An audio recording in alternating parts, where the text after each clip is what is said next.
আমরা দেখছি যে বিএনপির পক্ষ থেকে বলা হয়েছে, আমরা সোশ্যাল মিডিয়া দেখলাম যে প্রধানমন্ত্রী মাননীয় তথ্য উপদেষ্টা তিনি তার জায়গা থেকে বললেন যে এবছরের মধ্যে স্থানীয় নির্বাচন দেওয়াটা তাদের পক্ষে সম্ভব হবে না।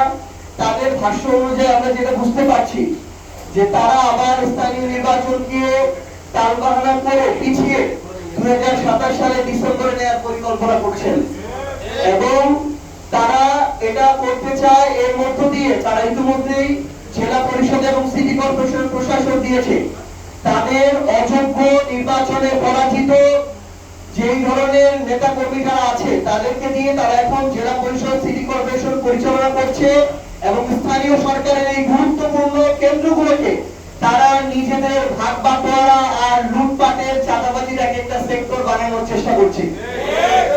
তারা জাতীয় নির্বাচনের আগে বলেছিল যে যত দ্রুত জাতীয় নির্বাচন দেওয়া প্রয়োজন দেশের জন্য, মানুষের সেবার জন্য।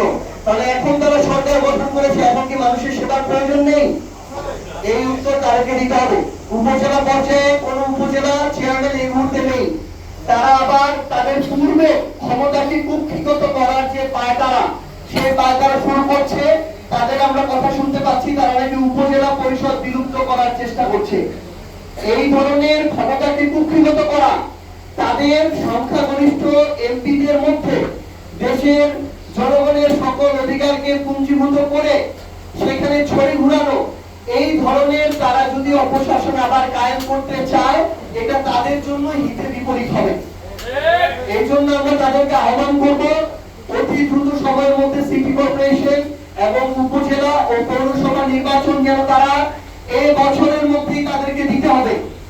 তারা বিরোধী দল এবং বিরোধী দলীয় জোটকে রাজপথে নামার জন্য সকল ধরনের অপকর্ম এবং অপসিদ্ধান্ত তারা গ্রহণ করবে। আর আমরা যখন রাজপথে নামি তখন তারা বলে যে আমরা আমাদের জায়গা থেকে নাকি সরকারকে স্থিতিশীল দেখতে চাই না, এই জন্য আমরা 3 মাস যেতে না যেতে রাজপথে নেমে যাচ্ছি।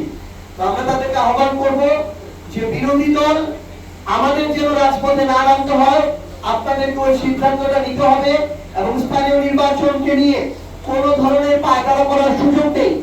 এবছরের ডিসেম্বরের মধ্যেই আমরা সিটি কর্পোরেশন, উপজেলা পরিষদ এবং পৌর মেয়রের যে স্থানীয় নির্বাচন সেই নির্বাচনগুলো দেখতে চাই এবং সেই অনুযায়ী এই নির্বাচন কমিশন এবং স্থানীয় সরকারকে প্রস্তুতি নিতে হবে। তো আমরা আপনাদের সবাইকে আবার অসংখ্য ধন্যবাদ জানাই এবং আমাদের মুখপাত্রের তথ্যপদ্ধতি আজকে আমাদের শেষ হবে। আপনাদের সবাইকে অসংখ্য ধন্যবাদ।